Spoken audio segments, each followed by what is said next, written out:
ಎಲ್ರಿಗೂ ನಮಸ್ಕಾರ. ಕುಮುದ ರೆಸಿಪಿಗೆ ಸ್ವಾಗತ. ನಾನಿವತ್ತು ಇತ್ಕವರೆ ಬೇಳೆ ಸಾರು ಮಾಡ್ತಾಯಿದ್ದೀನಿ. ಸಾಂಪ್ರದಾಯಿಕವಾಗಿ ಹಳೆಯ ಕಾಲದಲ್ಲಿ ನಮ್ಮಮ್ಮ ಅವರೆಲ್ಲ ಮಾಡ್ತಾಯಿದ್ದ ಟೈಪಲ್ಲಿ ಮಾಡೋಣ ಅಂದ್ಕೊಂಡಿದ್ದೀನಿ. ಎಲ್ಲ ಒಟ್ಟಿಗೆ ರುಬ್ಬಿ ಮಾಡಿಬಿಡ್ತಾರೆ ಈಗೆಲ್ಲ. ಆಗೆಲ್ಲ ಸೌದೆ ಒಲೆಯಲ್ಲಿ ಅಮ್ಮ ಮಾಡ್ತಾಯಿದ್ದಿದ್ದು, ನಾವು ಒಳಕಲ್ಲಲ್ಲಿ ರುಬ್ಬಿ ಕೊಡ್ತಾಯಿದ್ದಿದ್ದು. ಅವರು ಬೇಯೋದಕ್ಕಿಟ್ಟು ಆ ಥರ ಸ್ಟೈಲಲ್ಲಿ, ಹಳ್ಳಿ ಸ್ಟೈಲಲ್ಲಿ ಮಾಡೋಣ ಅಂದ್ಕೊಂಡಿದ್ದೀನಿ. ತುಂಬಾ ಡಿಫ್ರೆಂಟಾಗಿ ಚೆನ್ನಾಗಿರುತ್ತೆ ಈ ರೀತಿ ಮಾಡಿದ್ರೆ. ಬನ್ನಿ ಶುರು ಮಾಡೋಣ. ನಾನಿಲ್ಲಿ 1 kg ಅವರೆಕಾಯಿ ಸುಲಿದು ನೆನೆಸಿ ಹಿಟ್ಟು ಮಾಡಿಕೊಂಡಿದ್ದೀನಿ. ಇದಕ್ಕೆ ಅಳತೆ 2 ಈರುಳ್ಳಿ ಉದ್ದುದ್ದಕ್ಕೆ ಹೆಚ್ಚಿಟ್ಕೊಂಡಿದ್ದೀನಿ. ಇದನ್ನು ಹುರಿದು ರುಬ್ಬೋದಕ್ಕೆ ರೆಡಿ ಮಾಡ್ಕೋಬೇಕು. ಮತ್ತು 1 ಬೌಲು ಕಾಯಿ ತುರಿ, ಶುಂಠಿ ಬೆಳ್ಳುಳ್ಳಿ, ಒಂದು 4 ಲವಂಗ, ಒಂದು ಚಕ್ಕೆ, ಕೊತ್ತಂಬರಿ ಸೊಪ್ಪು. ಈಗ ಇಲ್ಲಿ ನಾನು ಈರುಳ್ಳಿನ ಹುರ್ಕೊಂಡ್ಬಿಡೋಣ. ಸ್ವಲ್ಪ ಎಣ್ಣೆ ಹಾಕ್ತಾಯಿದ್ದೀನಿ.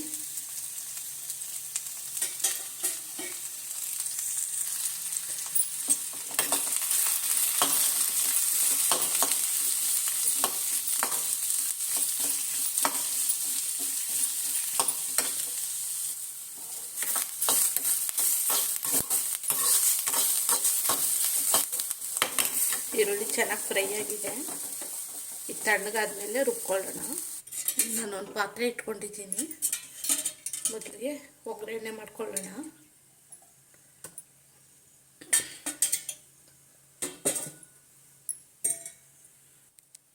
ಸಾಸಿವೆ ಹಾಕ್ತಾಯಿದ್ದೀನಿ, ಮತ್ತು ಕರಿಬೇವು ಸೊಪ್ಪು,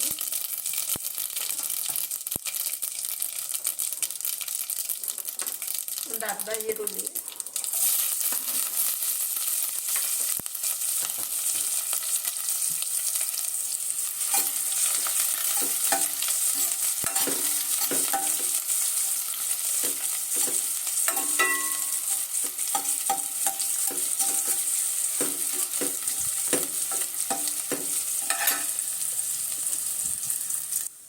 ಹುರ್ಕೊಂಡಿರುವಂಥ ಈರುಳ್ಳಿನ, ಖಾರದ ಪುಡಿ, ನಮಗೆ ಖಾರ ನೋಡಿಕೊಂಡು ಎಷ್ಟು ಬೇಕು ಹಾಕ್ಕೊಳ್ಳೋದು, ಧನಿಯಾ ಪುಡಿ, ಅರಿಶಿನ, ಕೊತ್ತಂಬರಿ ಸೊಪ್ಪು. ಇದಿಷ್ಟು ನುಣ್ಣಗೆ ರುಬ್ಕೊಂಡ್ಬಿಡೋಣ. ಈರುಳ್ಳಿ ಎಲ್ಲ ಚೆನ್ನಾಗಿ ಫ್ರೈ ಆಗ. ಈಗ ಒಂದು ಸಣ್ಣ ಟೊಮೊಟೊ,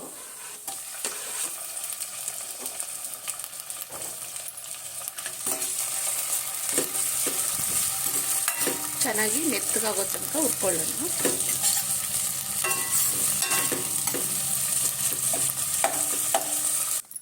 ರುಬ್ಕೊಂಡಿರೋ ಮಸಾಲನ ಬೇಳೆ ಒಳಗಡೆ ಸೇರಿಸೋಣ. ಚೆನ್ನಾಗಿ ಈ ಥರ ಮಿಕ್ಸ್ ಮಾಡ್ಕೊಳ್ಳೋಣ. ನಮ್ಮ ಅಜ್ಜಿ ಅಮ್ಮ ಅವರೆಲ್ಲ ಹಿಂಗೇನೆ ಮಸಾಲೆನ ರುಬ್ಬಿಟ್ಟು ಬೇಳೆ ಒಳಗಡೆ ಸ್ವಲ್ಪ ಹೊತ್ತು ಹಿಂಗೆ ನೆನೆಯೋಕೆ ಬಿಡೋರು. ಅಂದರೆ ಮಸಾಲೆ ಎಲ್ಲ ಹಿಡಿಯುತ್ತೆ ಅನ್ನೋ ಒಂದು ಇದಕ್ಕೆ ಈ ಥರ ಮಾಡಿ ಸ್ವಲ್ಪ ಹೊತ್ತು ಬಿಡೋರು. ಈ ಥರ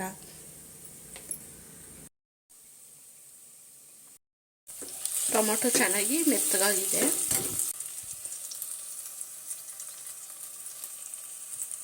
ಈಗ ಮಸಾಲೆ ಮತ್ತು ಬೇಳೆ ಹಾಕ್ತಾಯಿದ್ದೀನಿ.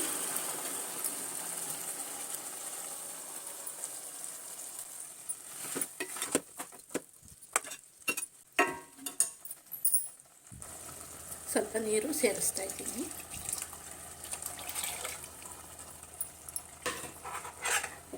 ಚೆನ್ನಾಗಿ ಒಂದು ಸಲ ಮಿಕ್ಸ್ ಮಾಡಿಬಿಟ್ಟು ಬೇಯ್ದು ಬಿಡೋಣ ಬೇಳೆನ.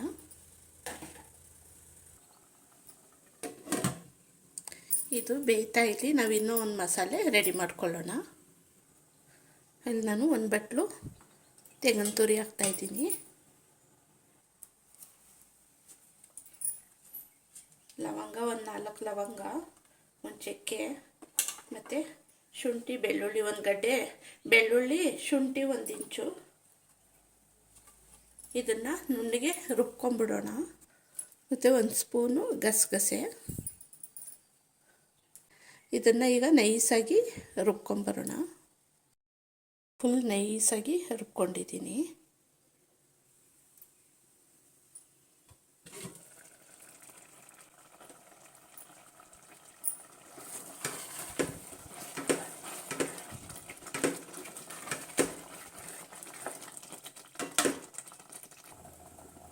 ಉಪ್ಪು ಹಾಕ್ತಾಯಿದ್ದೀನಿ. ಈಗ ಮುಚ್ಚಿ ಬೇಯಿಸೋಣ. ಒಂದು ಅರ್ಧ ಮುಕ್ಕಾಲು ಭಾಗದಷ್ಟು ಬೇಳೆ ಬೆಂದೋದ್ಮೇಲೆ ಆಮೇಲೆ ಮಸಾಲೆ ಹಾಕೋಣ.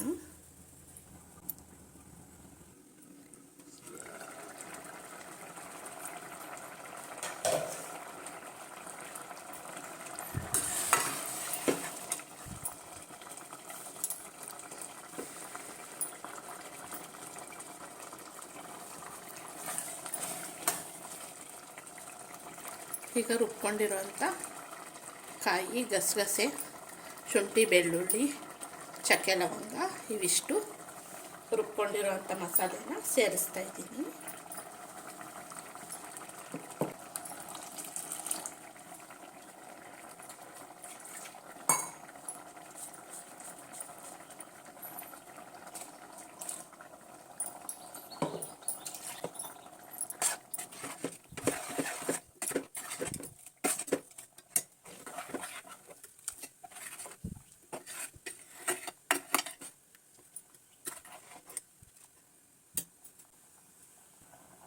ಒಂದು 3-4 ನಿಮಿಷ ಹಾಗೆ ಬೇಯಿಸೋಣ.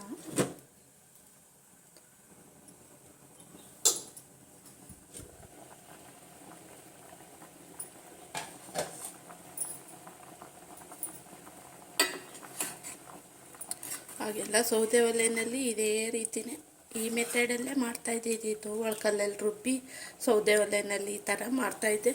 ಅದೇ ಒಂದು ಟೇಸ್ಟೇ ಬೇರೆಯೇ ಲೆವೆಲಲ್ಲಿ ಇರ್ತಾಯಿತ್ತು.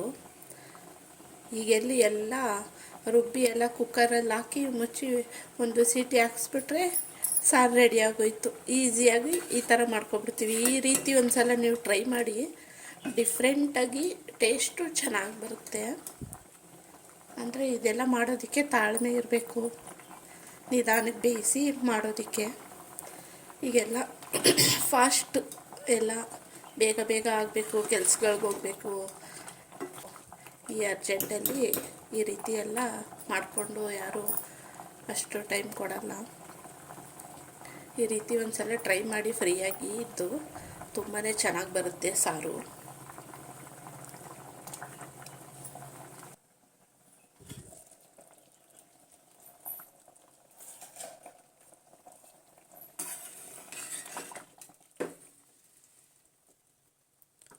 ರೆಡಿಯಾಗಿದೆ ನೋಡಿ. ಮುದ್ದೆ, ಬಿಸಿ ಬಿಸಿ ಮುದ್ದೆಗೆ, ಅನ್ನಕ್ಕೆ ಸೂಪರಾಗಿರುತ್ತೆ. ಇದಕ್ಕೆ ಬೇಳೆ ಸಾರು ರೆಡಿಯಾಗಿದೆ ನಾಟಿ ಸ್ಟೈಲಲ್ಲಿ. ನೀವು ಈ ಥರ ಟ್ರೈ ಮಾಡಿ. ನಿಮಗೆಲ್ರಿಗೂ ಇಷ್ಟ ಆಗಿದೆ ಅನ್ಕೋತೀನಿ. ಲೈಕ್ ಕೊಡೋದು ಮರಿಬೇಡಿ, ಶೇರ್ ಮಾಡಿ ಫ್ರೆಂಡ್ಸ್ಗೆ, ಫ್ಯಾಮಿಲಿಗೆಲ್ಲ. ನನ್ನ ಚಾನಲ್ಗೆ ಸಬ್ಸ್ಕ್ರೈಬ್ ಆಗಿ. Thank you friends.